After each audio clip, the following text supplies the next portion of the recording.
There may be four gospels in the Bible, but I believe there is five, and that fifth one is us.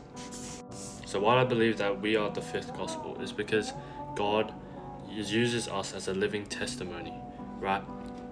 When people look at us, they should look at us with, you know, something about us has to be different, right? They're gonna look at us like, oh, why are they so different? Why are they so loving? Why are they so kind, so understanding, right? That's the type of questions I want to be asked as a Christian, right? If no one thinks you're different and no one mocks you for being different, then there's something wrong. You're fitting in with the world, right? But what I'm saying is that a lot of people in this culture use Christianity as an aesthetic. They say they're Christian on a Sunday, but then every other day they're drinking, they're having sex out of marriage, they're watching porn and all these things, right?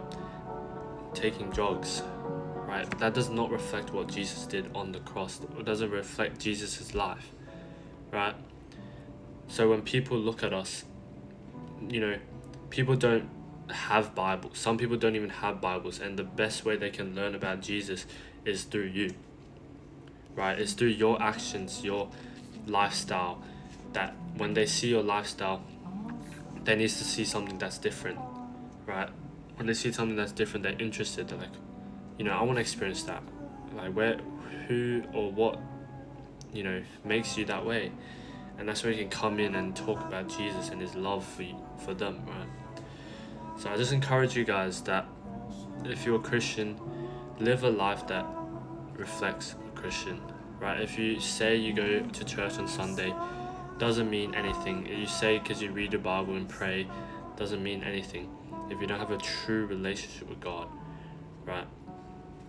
So we need to normalize being true disciples of God. Our actions have to reflect what we read in the Bible, what our love for God needs to be reflected, right?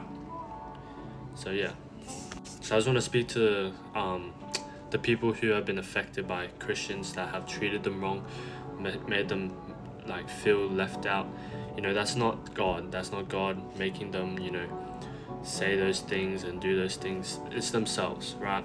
That's not a true representation of God, and that's not what a true Christian would do. So don't think of it as God, mocking you. It's not God. He loves you dearly, and all he wants is a true relationship with you.